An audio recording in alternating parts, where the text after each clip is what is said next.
100b. Okay. Get back into this part. So let's see. So we're discussing the halachas of aninos, that status where a relative dies before burial. Does it include the nighttime, not the nighttime? Different opinions. So before this, we had a brisa that discussed two opinions. And the brisa read that Rebbe said you do aninos the whole day. Sorry, the first opinion said you do it the whole day. Rebbe said only until burial. So that's what the brisa said. Now, just get right back into it. 1 second. So we asked. Yeah, so Rav Sheshes just answered us at the beginning of the line that we're talking about the day of the burial. The day of the burial, so the first opinion says you have the whole day, you still do aninos. And Rebbe says only until burial. On that we're saying, Masker Yosef Elahad the Katani Hashomeya Al Meso. Rav Yosef asks a question that one who hears about the death, it's like Kimalaki Atzanos. We mentioned there's 3 stages. There is the actual death, there is the hearing about the death, and there's a collecting of the bones. So Rav Yosef says, but it says in the brisa that hearing about the death of somebody is like collecting the bones. And what do? That night you go to mikvah and you can eat sacrifices. You eat sacrifices at nighttime. Michlal, implying that's all true the day that you hear about the death. But the actual day of the burial, the Yom Kippur, I feel Erev Nami Lo Achil. Even that day, even that nighttime, if it's actual burial, then you can't even eat even that nighttime. So that goes against Rebbe. So Hamani, who's this brisa like? Ella Taritz like this. You have to explain that first machlokas like this. Ad Masaimus Onin Alav Kolos Vayom Vileilo. That brisa that brought down the 2 opinions reads as follows: until when do you have aninos? That entire day and the nighttime, the day that a person died. Rabbi Omer Kol Zman Shelo Nikvar. Aninos goes until the guy's actually buried. Aval Nikbar. So then below Leilo. If he's buried, so then if he has the rest of the day, but not the nighttime. So that way, Rebbe will agree that that even after burial, they're still practicing aninos, but not that nighttime, and therefore it'll fit with the brisa that says you can eat kachim at nighttime. Okay, Amru Kamei Rabbi Yirmiyah. They told that this opinion of Rebbe to Rabbi Yirmiyah, and they said, this was Rabbi Yosef was reconciled our problem. So to that, Rabbi Yirmiyah was shocked that Rabbi Yosef, such a great person, would say such an explanation. So Amru Kamei Rabbi Yirmiyah Amar Gavra Rabbi Rabbi Yosef Lema Hachi. A great man like Rabbi Yosef would give such an incorrect explanation of Rebbe. So Lema the Rebbe Lakula. You're saying that Rebbe's more lenient when it comes to the laws of aninos, that it only goes until burial and not that nighttime. It's a leniency you have after burial, and then nighttime you're off. Vahatanya ad masai misonim, but the brisa says until when do you have aninos? Ad masai misonim alav kol zman she'eino nikbar, until the person is buried. Afilu mikan v'ad asara yamim divrei Rebbe. Rebbe, you see that he's very stringent. That he says no matter how many days it takes until the person's buried, you have to practice aninos. You're an onain until he's buried. The Chacham Omrim no. Ein misonin alav ela osa yom bilvad. So they say you only have to do aninos that day. Interesting. It's all interesting how these opinions fit with the Gemara and Brachos that says that aninos is because you're involved in the mitzvah. So according to the rabbis over here, that first day you're an onain, but what about the rest of the time until he's buried? Maybe biblical versus rabbinic, I don't know. But either way, you found Rebbe in one area, you want to say he was actually lenient, but we have Rebbe in another area when he argues with the Chachamim and he's more stringent than them. It would make sense that Rebbe is consistent. Either he's more stringent or he's more lenient. So, Hela Taritachi. This is how we're going to explain Rebbe. Adma Sayhumis Onin Alav Kolos Vayom. Below Leilo, the first opinion says you do aninos the entire day without the nighttime. Rebbe Omer Kol Zman Shelo Nikbar. That's true until he's buried. The Nikbar, once he's buried, Tofes Lelo, that once he's buried, even the nighttime will be included. So it comes down to a funny thing. The actual sounds like biblical aninos does not include the nighttime. Once he's buried, you slept through aninos at nighttime. So we're going to ask him that in a few lines. So, yeah. So now, Amru made the Rava. So they said this in front of Rava. Made come a Rebbe Yom Kvura Tofes Leilo Midirabanan. According to Rebbe, that rabbinically we impose aninos even the nighttime after the burial. So let's say the person dies on a Monday. So Monday you do aninos. Monday night you don't. Tuesday the person's buried. So you do aninos even Tuesday night. Right? So it sounds a little backwards. So we'll see in a second. So Michlal the Yomisa, it sounds like that's all true.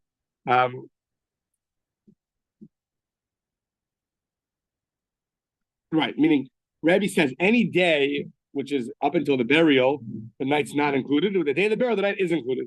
Michlal, though, the Diyoma Misa, the actual day of death, though, Tofes Leila Midoraisa. That sounds like Rabbi's talking about until you bury the person, but the actual day that you hear about the person dying sounds like then the nighttime will be biblical. The actual day of the death. So it's just after that until you bury him. So like 3 stages. The Yom Misa itself, the day the person dies, that's totally biblical. Then you have time until the person's buried. So that's going to be rabbinic, and therefore the night's not included. The day of the burial, though, the night is going to be included. So, but the implication is the day of the actual death, the night is included biblically. So says the Gemara, well, if that's true, v'sava Rebbe aninos laila d'oraisa, does Rebbe hold that aninos at nighttime is biblical? Does he really hold that aninos applies at nighttime on a biblical level? V'hatanya, and this is going to jump us into a long discussion about Aaron, Cohen, and Moshe. So in the 10th chapter of Vayikra, so the 10th chapter, you look at the verses there, about 12 verses 12 through 20, and there's a whole back and forth that took place, and that back and forth we'll see a lot more about in about 5-6 lines. But in the middle, there's a discussion, Moshe and Aaron. There was 3 sacrifices that were brought there. There was the inauguration sacrifices. It was right after another Anaviu died. And there was a mincha, a shlamim, and a chatos. Now, 2 of them were unique for that time with the inauguration sacrifices. But the chatos, the sin offering, was for regular Rosh Chodesh. So in the middle of that discussion, Aaron tells Moshe, Hein hayom, when I brought it today. I brought the offering today. So that's why... Hein Hayom, Hein Hayomi Krivu. I brought it today. Okay. Yeah. Meaning these sacrifices were brought today. Okay. Hayom Aser V'Laila Mutar. Meaning these sacrifices were special exceptions only during that time period. And that's why I brought them today, and only in the daytime was it allowed. Only in the daytime it was really prohibited. But those sacrifices, we'll see a lot more about this, were exceptions. That's only then. But in general, hayom asur v'layla mutar. So then it was that the daytime was prohibited, but the nighttime I could have, a person could have eaten those sacrifices. But that was only for that time period. V'ledoros, but for generations after. Bein bayom, bein balayla aser. For generations after is going to be prohibited to partake in the sacrifices, whether it's daytime or it's nighttime. Bein bayom, bein balayla aser. Divrei Rabbi Yehuda. That's the opinion of Rabbi Yehuda. Rabbi Omer, aninos, laila eina medivrei Torah, ela medivrei sofim. So Rabbi explicitly states that aninos at nighttime, even the day of the death, is only rabbinic. It's not biblical. So what are you telling me before? That the implication of Rebbe's words is that the day of the death, the nighttime, is biblical. It's only afterwards that it's rabbinic. Here we see explicitly that the aninos is by nighttime is only rabbinic and not biblical. So, le'olam d'Rabbanan, you're right. It is only rabbinic. So, even the aninos of the day of the death, that nighttime, the night that follows, so the guy dies at 10 in the morning, so 6 p.m. and onwards, the mourner still has to practice aninus. However, it's only going to be rabbinic at nighttime. So, and then though it's going to be rabbinic, and yet, after the day of the burial, that aninus, the rabbis extended even after the day of the burial. That nighttime they're also going to practice aninus. We asked why. So, L'olam dirabanani. Really, nighttime aninus is rabbinic, and really it should be waived once the person's buried. Next page. The chachamim asu chizuk v'divrayim yoser mishal Torah. And the reason why the rabbis extended it is because sometimes to their enactments, they know people might not always follow the rabbis' enactments. So sometimes they gave it extra strength, even more than the Torah. So that's why in this case,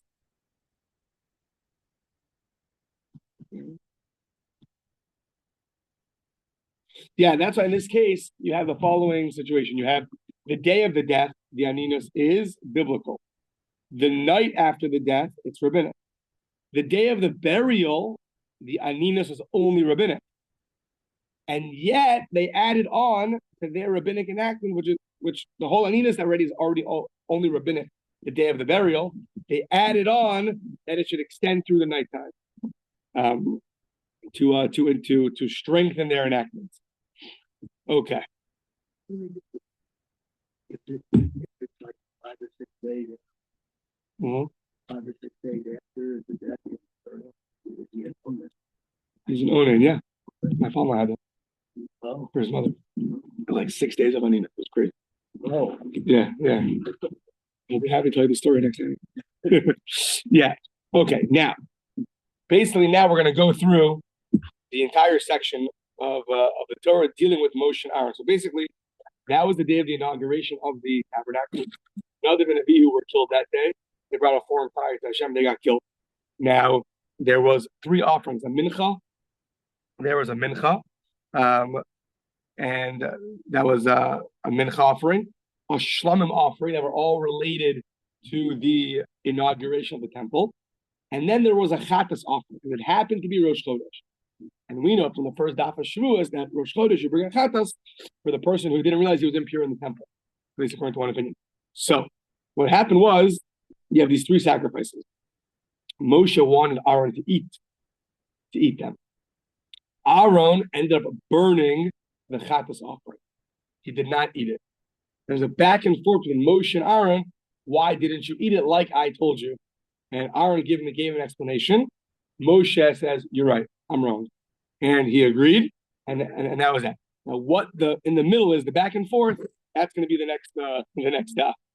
So we don't have our Chumash in front of us, but okay. When you're reviewing tonight at home, you'll open up your Chumash and you'll. So, Tana Rabbanan, it says in the Brisa. So Moshe 3 times says, "Like I commanded you." Kikain tzuvesi kasher tzivesi kasher tziva Hashem. So 3 times in that section talks about Moshe telling Aaron, "Like I commanded you," or "Like Hashem commanded."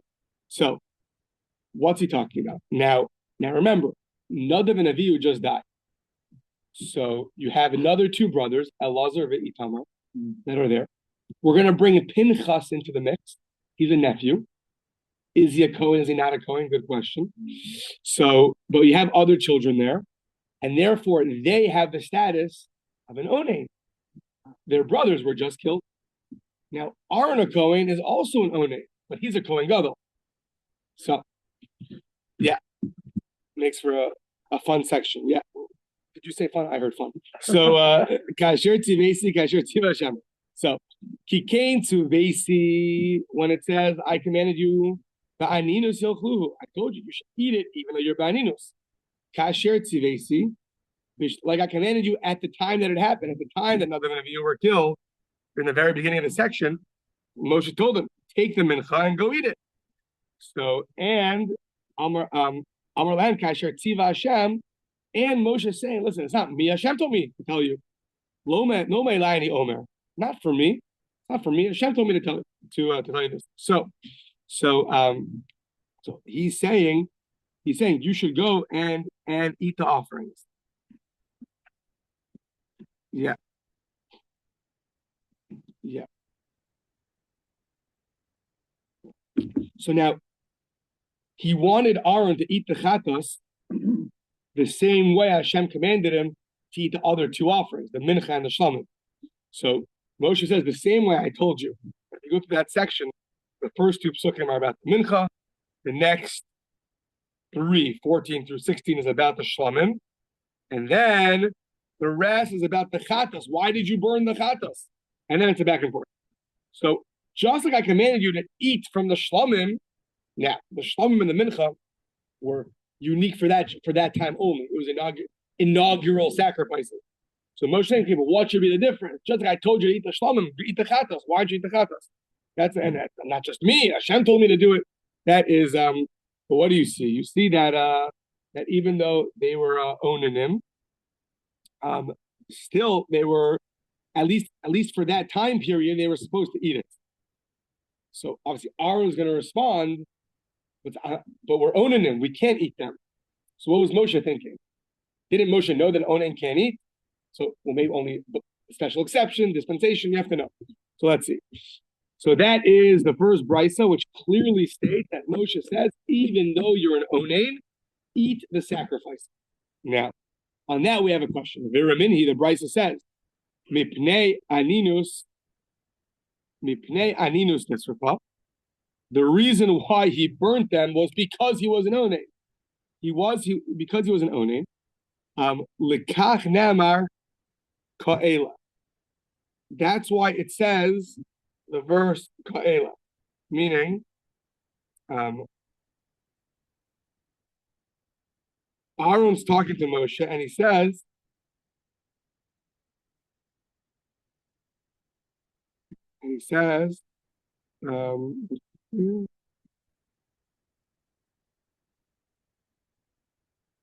yeah, and he says that what you want,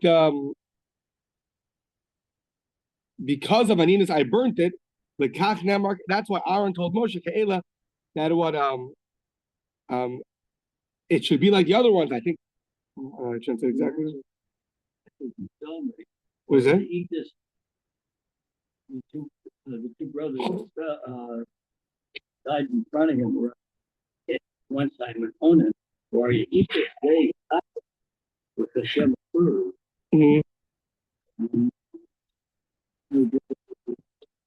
Right. So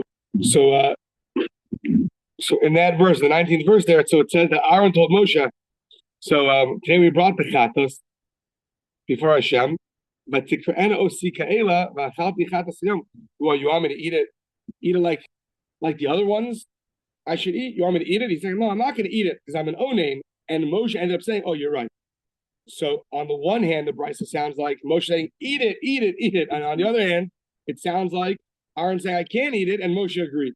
So can or can't you eat these sacrifices while you're an onan? The brises seem to be contradictory. So Amar Shmuel lo kasha. We're going to have these two opinions. Ha Reb Yehuda, ha Reb Nechemia. They reflect different views. Let's see. The Tanya. The reason why why was the chatas offering burnt? It was the chatas of Rosh Chodesh, and it got burnt. The Tanya. Aninus sarfuhu. Because of Aninus, they burnt it. Lekach namar ka'ela. That's why it says, what, you want this to happen just like it happened to those? Ka'ela, divrei Rabbi Nechemia. So, since it was not allowed to eat, therefore they burnt it. And that's the second brisa. Rabbi Yehuda, Rabbi Shimon Omrim, mipnei tuma nisrafa. Really, because of Aninus, we'll see they could have eaten it at least at nighttime. But the reason why they burnt it, because it must have had impurification at some point that ended up touching it, and therefore they burnt it. But really, they could have eaten it. So Rabbi Nechemia says, because of Aninus, the offering was burnt. Rabbi Yehuda and Rabbi Shimon says, because of impurity, the offering was burnt, but because of Aninus, they could have eaten it. Now, they're going to bring, I think, 3 questions. Now we're going to get back to it later. If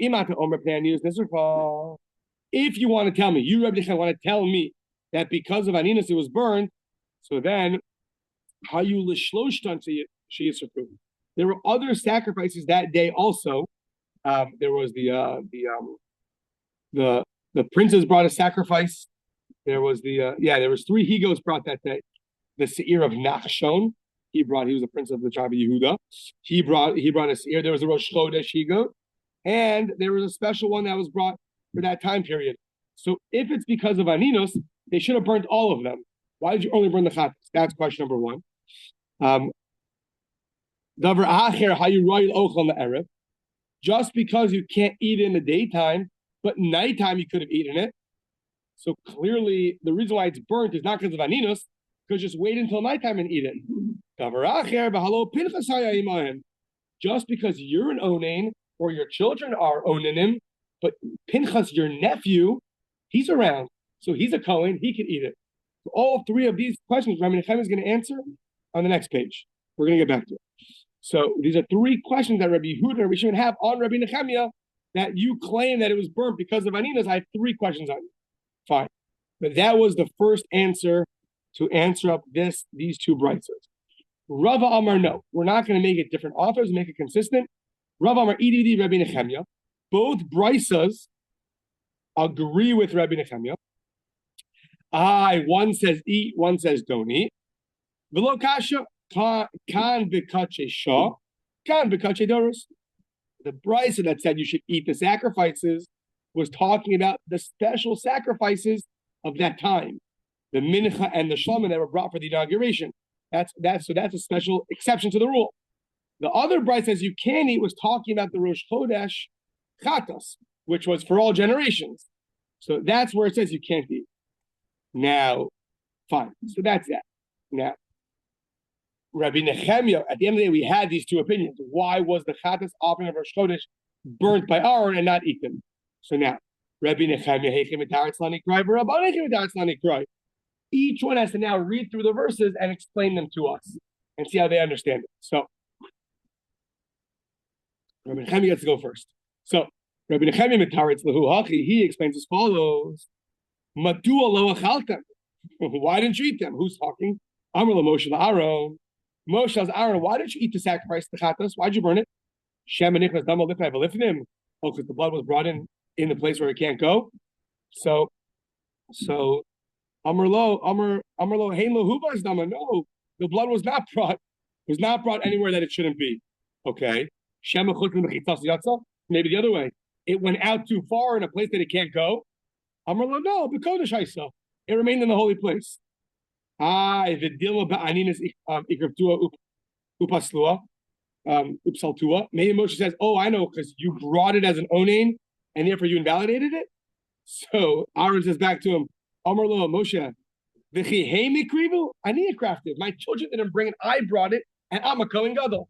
So I, of course, will continue doing the sacrifices, even if I'm an onain. Amazing thing, yeah. You just lost 2 children, and keep going. Yeah. So ani crafted. V'amarlei. So v'amarlei heino huvas dama ubekodesh haisa.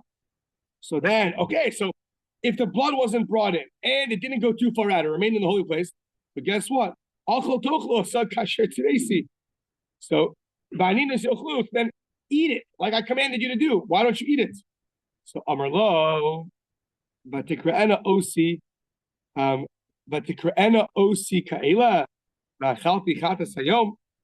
So what it should be like the other sacrifices, meaning it should be like those. The other sacrifices were only for that time period.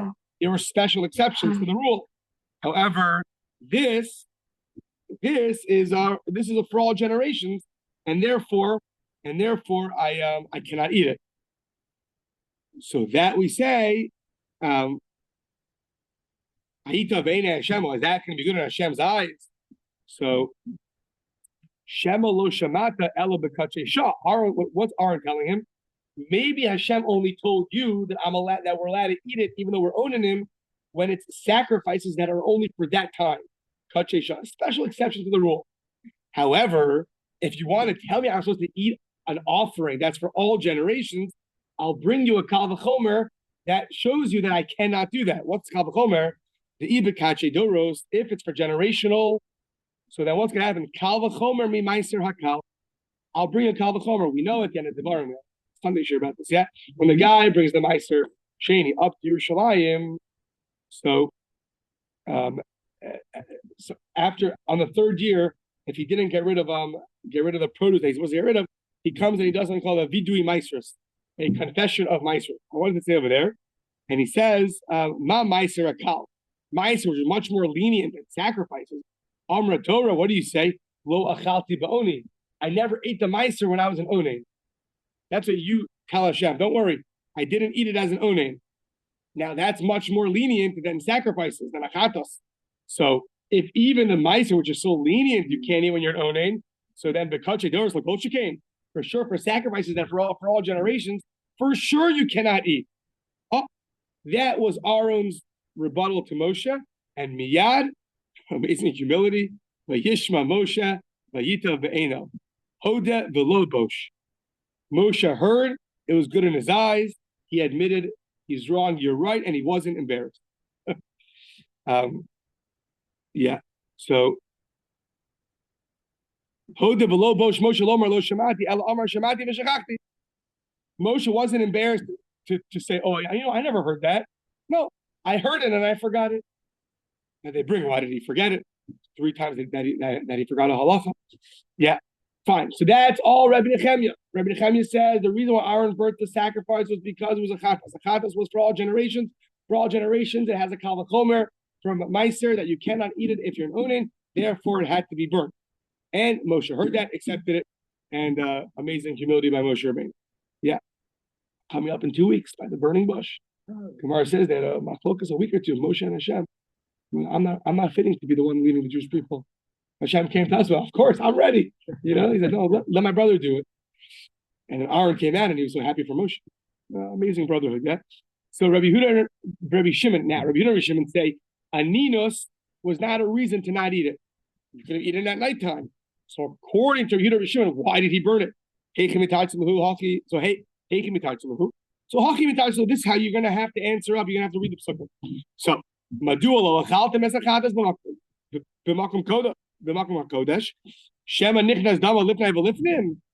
okay, why didn't you eat it? Did the blood go inside a place it's not supposed to go to? I'm like, no, it's in the proper place. What, did it go too far out? No. It remained in its proper place. Okay. Did you bring it as an onain and therefore you invalidated it? So Amarlo Moshe, Haini Krivua, Amarlo Moshe, Haini Kirua, the possible who Aninos, Ani Kraftia. My children didn't bring it and therefore invalidate it. I brought it, and therefore it's still valid. So maybe you were so bitter about the loss of your children. Vidilma agav mariraichu. You see, it's natural. Naturally, you were very bitter about your children. Moshe tells Aaron that they just died, and therefore pashato bav itme. Maybe you were negligent without realizing someone touched the sacrifice who was impure. So Amarlo Moshe, yeah, come on, Moshe. So we've known each other for years. You know me. That's how I am in your eyes. I'm going to let that stop me from guarding my sacrifices. You see that causing impurity to sacrifices is called a bizayon. It's called a total disgrace. Not just like, oh, oops, I made a mistake. No, it's disgraceful. So he's saying, that's how I am in your eyes. I would disgrace Hashem's sacrifices.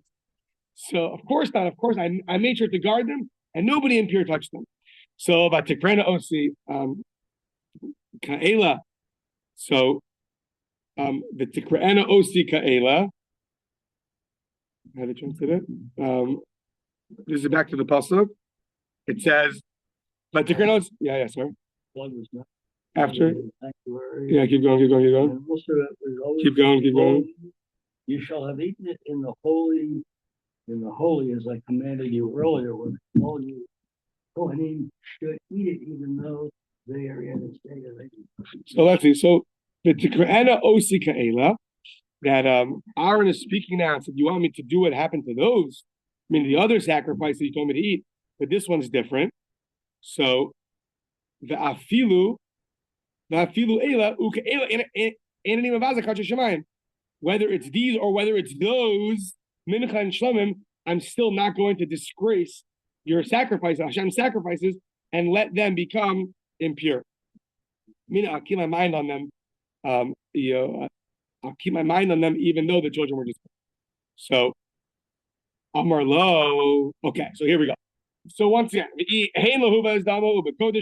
it didn't, the blood wasn't brought into a place where it wasn't supposed to, and it wasn't removed too far out to invalidate it. So guess what? So go eat the sacrifice. Why did you burn the chatas? Eat it. Amar Lo. Aaron says to Moshe, Shema lo shemata ela b'layla. Maybe you only heard that Hashem allows to eat it by nighttime. That which you want me to eat it, maybe you only were allowed to eat it by nighttime. Who says when Hashem said eat it, he said by daytime, only by nighttime? And I'll bring you a proof. How do I know that eating something is prohibited by daytime? From the same kal v'chomer. Di b'yom kal v'chomer m'maiser kal. We know from maiser. Only the guy says I never ate maiser when I was in a state of aninos. So kodesh chamer l'goshikain, kodesh sacrifices, which are so much more stringent, for sure I can't eat. However, he could have eaten at nighttime. These opinions hold you can eat it at nighttime. There's still a question: why did he burn it? All he's proving is that I couldn't eat it by daytime. Once Moshe heard that, by Yishma Moshe, he heard that, he accepted it. Turning the page, Vayita ve'enav, it was good in his eyes. Lo bosh Moshe lomer lo shamati. He wasn't embarrassed to say I never heard of that. Ella shamati v'shachachti. Rather, I heard and I forgot. Okay, so now you didn't answer the question though. At the end of the day, so why didn't I eat it at nighttime? So why did you burn it in the daytime? Why don't you wait till nighttime and eat it? The answer is must be was that tuma ba'ones basa. There was some kind of unavoidable tuma that got to the sacrifice. Even Aaron was watching it, but some unavoidable tuma got to it, and therefore they were not able to eat it even at nighttime because it was impure, and therefore they had to burn it. Okay, so that's how Rabbi Nechemia reads the psukim, and that's how Rabbi Shimon read the psukim. So, Bishlam al-Rabbanan, according to Rabbi Shimon, who say that nighttime you're allowed to eat, daytime you can't eat, you cannot eat. Bishlam al-Rabbanan hayom. Aaron says, yeah, listen, I brought it today, meaning today I brought it, today I can't eat it. Only at nighttime, that's very good. And Rabbi Nechemia, who does not differentiate day or night, you can't eat it if you're an onaim, not by day and not by night. What was Aaron emphasizing by saying today I brought it? We don't care about day versus night if you're Rabbi Nechemia. My hayom, he was just saying, no, chovas hayom. I just did my obligation today by bringing the sacrifice, not today versus tonight. Okay, this part I didn't fully understand. This next line, I don't know. So Bishlam al Rabbi Nechemia, this next part. Bishlam Rabbi Nechemia, according to Rabbi Nechemia, who says an onan cannot eat it, not day, not nighttime. Hainu dechsiv hein hayom. So it's good that it says hein hayom. What? Yeah. The sacrifice is for day. Yeah, so I guess I don't know. Rashi maybe helps a little bit. Hein hayom means, according to Rabbi Nechemia, hayom is referring to this korban, which was coming from the obligation of the day, meaning Rosh Chodesh. That korban I could not eat; I had to burn it. According to Rabbi Nechemia, that makes sense. So the one that I brought today, because Rosh Chodesh is today, and therefore I brought it as a Rosh Chodesh offering. That one I could eat. No, I had to burn it. That makes sense. But Elul Rabbanan. According to the Rabbanan, that said that maybe that understood the back and forth between Aaron and Moshe as maybe you only heard that one could eat it at the nighttime, not at the daytime. So what exactly is Aaron emphasizing by saying Hein Hayom Ikribu? Yeah, I brought it today. Okay, but so what? So eat it at nighttime. So El Rabbanan my Hein Hayom. So Hachi Kamar Hein. So not Hain is like this. I think it's referring to them. Yeah, not Hain Hayom, not this sacrifice I brought today, but rather they my sons brought it. Haini Krivu, Ani Crafty. They didn't bring it, I brought it. So meaning there was a response to Moshe saying it wasn't they who invalidated it by bringing it, I'm the one who brought it. I think the word Hain could be either interpreted as this or them. I think that's the back and forth over here. Okay, now Rabbi Yehuda and Rabbi Shimon had three questions on Rabbi Nechemiah. According to you, Rabbi Nechemiah, that says you can't eat it. According to you, who says an onain cannot eat it, I have three questions on you. First of all, the other two he-goats should have been burnt as well. That was one. Two, nighttime. Why don't you eat it at nighttime? Three, what's with Pinchas? Pinchas is a Kohen. Have him eat it. So one by one, we're going to go through Rabbi Nechemiah's defenses of those three rebuttals from Rabbi Yehuda and Rabbi Shimon. So, Amar Mar, Hayu l'shloshna Shizrafu, Ma'i shloshna. What were these three offerings that should have been burnt along with the Rosh Chodesh Chatas offering? Tanya. So says the verse over there, the 16th verse. It says the es seir hachatas, the he goat the chatas, and then it has a double lashon. Darosh darash Moshe. It says that was surely sought out by Moshe. It also happens to be Rav Moshe Feinstein's book on Chumash. It's called Darosh darash Moshe. Often authors name their books after verses in the Torah that relate to their name. So Darosh darash Moshe. So probably most people know those words from the fact that there's Rav Moshe Feinstein's book on the Chumash, and it's a verse in the Torah. I would assume. So the Rosh Darash Moshe. So it says that the he go to the chatas was surely sought out by Moshe. So what does that mean? So we're going to pick up on the repetitiveness, the Torah that repeats itself. Yeah. So Seir Zu Seir Naksha. The he goat was referring to the he goat of Naksha, the prince who brought who brought up that day all the heads of the tribes brought their inaugural offerings. So that's that. Right, that was the whole thing with Parsha Baloscha, that Aaron felt bad that he had no place. He wasn't able to participate in the inauguration. So Hashem said, don't worry, you'll get the menorah. That was Hanukkah is still fresh in our minds, almost. So, Naksho, so that's Zusir Naksho. Chatas, okay, why say Chatas? Zu Chatas Shmini. That's the special Chatas that was brought on the 8th day of the inauguration. Darash, this other word, Darash, is referring to Seir Shel Rosh Chodesh. It's referring to the he-goat of Rosh Chodesh. So now, you would have thought Yachol Shlosh and Nisrfu, that everyone's an onain, so you got to burn it. Why only the last one gets burnt? Tamalomar, Vehine Sore. It says it in the singular. When it talks about three sacrifices, it then says in the singular, Vehine Soraf. That's in the singular. Echad Nisraf, Velo Shlosh Nisrafu. So that's Rabbi Nechemiah. Rabbi Nechemiah is saying the reason why they didn't get burnt because those two were not supposed to be burnt. Only this one. As the Torah itself says, after listing three sacrifices, only burn one of them. Okay. Darosh Darash, straight Drishos Lama. What's the double language of Darosh Darash? You should surely seek out. What is that referring to? Amar Lahu, so Moshe is asking two inquiries. He's inquiring. He's seeking out answers to two things. Amar Lahu, Moshe says, why did you burn this chatas of Rosh Chodesh? The Elu Munachos, and the other ones are sitting there not being burned. The Eini Odeya Ezehu. The Eini Odeya Ezehu. What is that referring to? And why are these offering blind? Yeah, so which one should be burned? And I'm not sure which one should be burned, which one should be left. Law says as Avon Ha'eda, the one that's going to carry the sin of the congregation, that's the one that should be burnt. Which one is that one? Rosh Chodesh carries in it an atonement for the generation of violating certain impurity in the temple, or in this case in the tabernacle. So that's the one that has to be burned. Okay? So at the end of the day, Shapir Kamri Lay, Rebbe Shapir Kamri Lay. So at the end of the day, it sounds like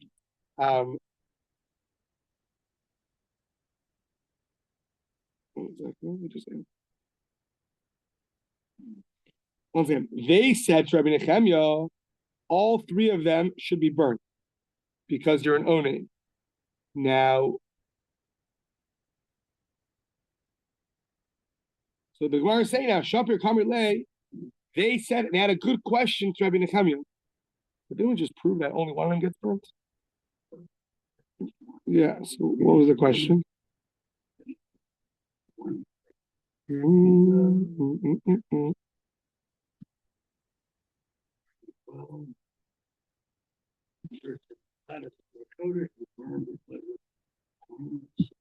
Indeed, were the two other well consistent with the position. No, that's the answer. But what was the question? Oh, meaning according at the end of the day, according to Rabbi Nechemia, what happened over here? Those sacrifices, okay, I guess they're not going to be burned, but maybe they could be eaten. Why weren't they invalidated? If you're an onain, they should be invalid. And I guess what you shouldn't be able to.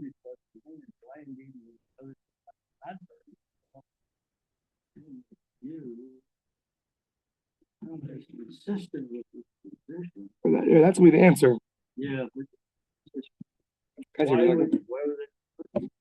know, but didn't we just say only burn one? Guys, here a second. Oh, just 1 second. Maybe I missed something. So it says, yeah. We said only one of them is going to be burnt. It says, so, Shapir Kamri Lay.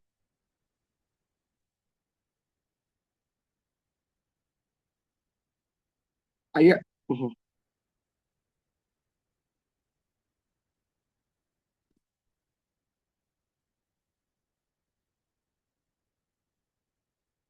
Uh-huh. Got it. Okay. So you're right. One is going to be burnt, but however, Moshe wants to know, according to them, they want to know at the end of the day, if the whole reason why it's going to be invalid because of aninos, so that should be a reason to burn all of them. They weren't burnt. 2 of them were left to eat at nighttime, it sounds like. And only one of them was burnt. But that's what we're asking. So according to you, Rabbi Nechemia, how do you understand that? I think it was asking why did the Torah say only burn one of them and not the other 2? According to you, they should all be burnt. So that Rabbi Nechemia will tell you, no, it's very logical. Rabbi Nechemia l'tamei amar kachi shah lo pasei b'aninos. Kachi shah sacrifices that were only for that time period, that they were an exception to the rule, and aninos is not going to apply over there. They had a special exception. Aninos doesn't apply to the sacrifices that were temporary. They only apply to the ones that are for generations. So that's why the other 2 could still be eaten at nighttime, and only one of them had to be burnt. Yeah. Okay.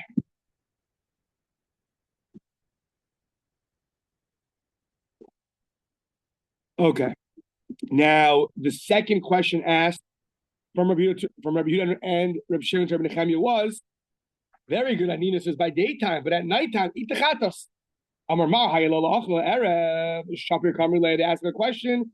Rabbi Nechemia, why can't you just eat the chatos at nighttime? Why'd you have to burn it? What does Rabbi Nechemia going to respond? Because Sabra Aninos not a deraisa. Rabbi Nechemia apparently holds that Aninos of the nighttime is biblical. That's why they could eat at nighttime. What happened to your nephew Pinchas? Pinchas ben Elazar ben Aaron Cohen. So Pinchas was there.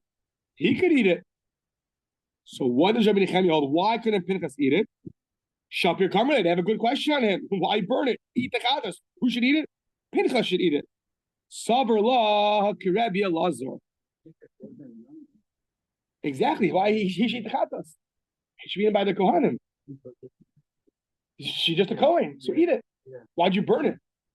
So there's going to be now 2 opinions. One we probably know of because of the simple understanding, and one is we probably don't know of. When did Pinchas get a status of a Kohen? It was not from birth. That sounds like everyone agrees to that. Oh, that's what everyone knows. After he did his act, the reward was now you're going to be a Kohen. However, that's 2 opinions. One opinion was novel to me, is that he only became a Kohen later on in time of Yeshua, that one of the tribes built an altar, and the other part of the Jewish people thought it was for Avodah Zarah, and they were going to go attack them and start a war, and Pinchas made peace. Both of them made peace. For the second act, he got. So now, Rabbi Nechemia, who says that Pinchas couldn't eat it because it had to be burnt, holds like the opinion of Rabbi Lazar. What did Rabbi Lazar say? Hold on one second. Sorry. No, sorry. It's going to be the argument, two opinions, but I jumped the gun 1 second. Pinchas didn't become a Kohen until Ar Shahar Gul Zimri. Until the act of Zimri happened, that didn't happen yet. So it still is our understanding. Pinchas from birth was not a Kohen. It was only after the act where he killed Zimri, then he became a Kohen. So at this point, he didn't have a status of a Kohen yet. The Chsiv, v'haisalo ulizaro, acharav bris kehunas olam. You and your generations afterwards will have the covenant of kahuna for eternity. Afterwards, the Pinchas and his children will become Kohanim. Right, but at this time, it did not happen. Now, once we brought this in, we're going to bring now another opinion of when Pinchas became a Kohen. So it's not relevant to our discussion. Basically, is over. 3 questions on Rabbi Nechemia, 3 answers. Why were they all burnt? So why weren't they all burnt? Because 2 of them were only for that generation. What about nighttime? I hold it's biblical. What about Pinchas? He wasn't a Kohen yet. Done. Rav Ashi Amar Achish. So no, Rav Ashi says though that Achish Sam Shalom Bein HaShvatim. Later on in Yehoshua, there was going to be about to be a war between a civil war and the Jewish people. Pinchas made peace. Shenemar. Now here is the only time that actually refers to Pinchas himself as a Kohen. We know Pinchas ben Elazar ben Aaron a Kohen, but that's only his grandfather. It never calls Pinchas a Kohen until right here. It's the only time that ever happens. But Yeshua Pinchas a Kohen, V'Nisia Eda, V'Rosh Alpi Yisrael V'Gomer. So it just brings the verse, but it calls Pinchas a Kohen over here. V'Idach Nami. What is the other opinion going to say? This opinion of Ashi, what is he going to say about our psukim of Pinchas? That it says v'haisal lo ulizaro achra. Doesn't it say in the Torah pretty explicitly that him and his descendants will become Kohanim? So it says no. Kiksiv hahu b'brachu. That wasn't giving them Kohanim. That was just a blessing that your children will always be their lineage will be after you, but not that they're Kohanim yet.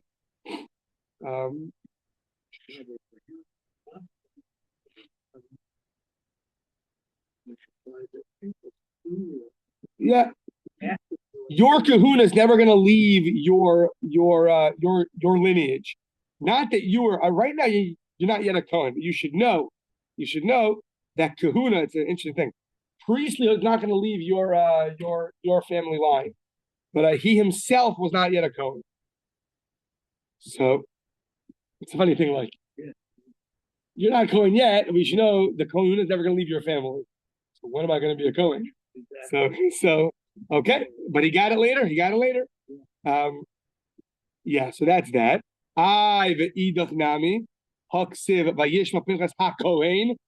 The opinion that holds he became a Kohen after killing Zimri. So what's this special title accorded to him in Yehoshua? He's called a Kohen. That was just ahu liyaches zaro achra. That really at the time of Moshe he became a Kohen. However, from that point onwards, once he made peace between them, now he's called a Kohen, and therefore his children, Rashi sounds like his children can also be Kohanim Gedolim. Simply understood, it just means to what do you call it? The highest honor rank every Kohen Gadol would be from the descendants of Pinchas. Every Kohen Gadol would be from the descendants of Pinchas. Pinchas HaKohen, and every Kohen Gadol would therefore be from the descendants of Pinchas. Okay. All right. Now, once we're mentioning Kohen Gadol, next up is Moshe Rabbeinu. Did Moshe Rabbeinu have a status of a Kohen Gadol? Yes or no? Did he have a status of a king? Yes or no? Amar Rav, Moshe Rabbeinu Kohen Gadol. Moshe Rabbeinu was considered, according to Rav, as a Kohen Gadol. The Cholek B'Kachei Shemayim Haya. And what does it mean? He had a portion in the sacrifices, right? From the ram of the inauguration. Yeah. He got to partake in the ram of the inauguration. So what do you see? Only Kohanim get to eat. Well, obviously, he was a Kohen. Shenemar ma'ayla miluyim l'Moshe Moshe got to partake in a portion of the inaugurational offerings. Says the Gemara, Meisvei v'halal. One second. We asked earlier, right? Rabbi Yehuda, Rabbi Shimon asked on Rabbi Nechemiah, Pinchas was a Kohen. Why didn't he eat the? By the way, just I just pointed out now, it comes out three opinions about Pinchas being a Kohen. Rabbi Yehuda and Rabbi Shimon asked on Rabbi Nechemiah, Pinchas was a Kohen. He should have eaten. So we answered for Rabbi Nechemiah that Pinchas only became a Kohen later on. For Rabbi Yehuda and Rabbi Shimon, the fact that they asked that question, they held he was already a Kohen before he did anything. That's interesting. So, but one second, how come they only asked Pinchas if Moshe was a Kohen? Moshe could eat. Why'd you pick on Pinchas as the guy to eat the chatas? Pinchas say, no, well, yeah, you can't have Moshe eating the chatas. You know, he's a very busy guy. Dealing on shiny Moshe, the Torah Bashina, the Amar Mahar Moshe Bashkama, all over Bashkama Yarat. You know, Moshe has a reputation. He goes up to Har Sinai in the morning, comes back late at night. He's busy with the Shechina. He's talking to Hashem. He's learning. He's, you know, so it's not that they offered Pinchas to eat and not Moshe. Just Moshe's busy. So who has time to eat when you're busy? Yeah. So Pinchas had more time. Okay, so that's that. Now, another question: this idea that Moshe was a Kohen Gadol, that Moshe was a Kohen, that Moshe was the Kohen Gadol, Meisvei lechem Elokav mekatche hakadashim umenakachim yochal. Now, this verse is talking about, I believe, someone who has a blemish could still eat from the very holy sacrifices, yeah, and from the lesser holy sacrifices. So now, each one, we're going to say, why did you have mentioned both categories? If you only had one, you could have inferred the other. So now, im nemru kachik kadashim, lama nemru kachik kalim, im nemru kachik kalim, lama nemru kachik kadashim. Why do you have to tell me that both a blemished person can both eat the very holy sacrifices and the less holy sacrifices? So, ilud. So now we're going to answer. Ilud nemru kachik kalim haisiomer kachik kadashim the ochel shaharei hutru lazat. If it only was written kachik kalim, then a blemished Kohen can eat the lesser holy sacrifice. I would have said, because those can even be eaten by a non-Kohen. Shaharei hutru lazat. V'lahein kachim kalim. Ilu nemru kachim kalim. Sorry, 1 second. Ilu lo nemru. Sorry, if it didn't write kachim kalim, I would have told you Haisi Omer kachim kadashim hu ochel, that you would have only been able to eat kachim kadashim. Shaharei hutru lazar, because we find lazar v'lahen. Where did we? Okay, so now we're going to explain. Where did we find that the very holy sacrifices a non-Kohen can eat? We're going to say it was Moshe Rabbeinu. We found that Moshe Rabbeinu was able to partake in very holy sacrifice. So maybe when a blemished person is included, it's only included for something that already had a level of dispensation, already had a permissibility. What was that? The fact that Moshe, we'll see in a second, was a non-Kohen, which goes against Rav being the Kohen Gadol. That's why it's here. That Moshe was able to eat it. So, but kachim kalim lo yochal. Kachim kalim you can't eat. Now, go the other way. If it only wrote, if it said that a Baal Mom can only eat lower level sacrifices, and it didn't write high level sacrifices, Hayisi Omer bekachim kalim yeh ochel shehein kalim. Kachim kalim are less holy. So maybe those blemished person could eat shehein kalim, but bekachim kadashim lo yeh ochel. But by very holy sacrifices, you should not allow a blemished Kohen to eat them. Lekach nemru kachim kadashim, lekach nemru kachim kalim. That's why the Torah spoke out both holy sacrifices and less holy sacrifices to tell you that, to tell you that a blemished Kohen can eat both of them. Now, that was the text. Now let's analyze it. What did it mean that kachei kadashim, holy sacrifices, a non-Kohen could eat?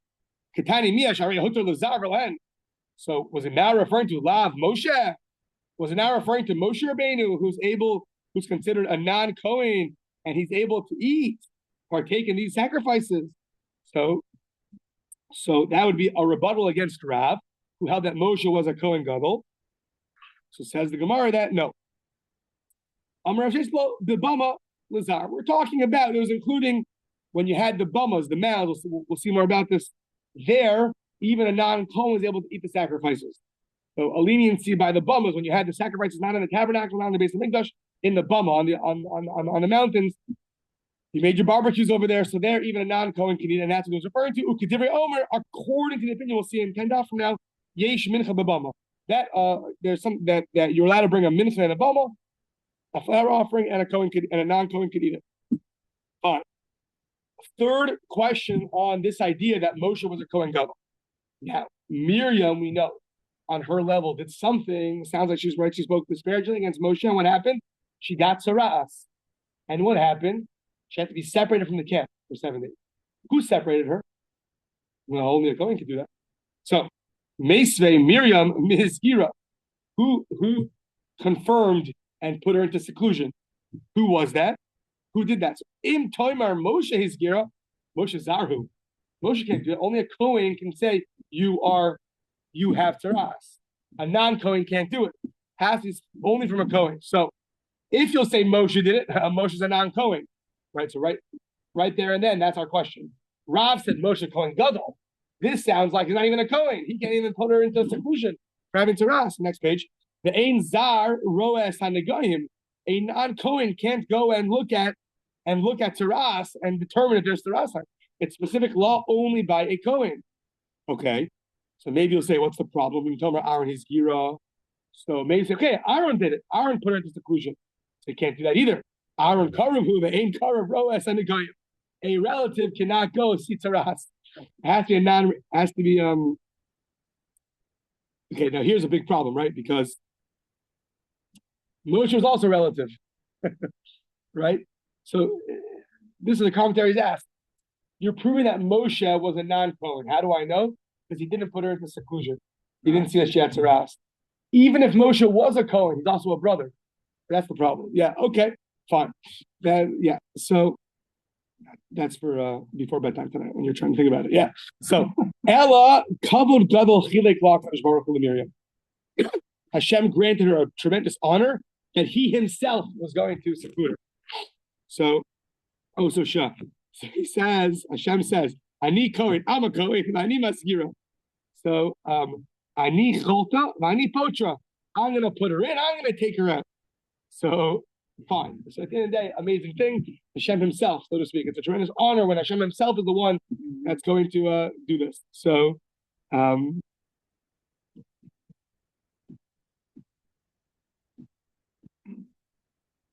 yeah. So either way, what do you see from this brisa? Ketani Mia that Moshe Zar, Vein Zaro as an Agayin, Moshe Zar is a non-Kohen. A non-Kohen can't see someone's blemishes or see someone's saras. Only a Kohen. Oh, question on Rav. Rav said Moshe Kohen Gadol. What are you going to do? I'm Rav Nachum Bar Yitzchak. Oh, very different. Shiny Maris Negayim, the Aaron Uvanov, Suvin the Parsha. Now, there it specifically says Aaron Uvanov. It says there that specifically Aaron and his children.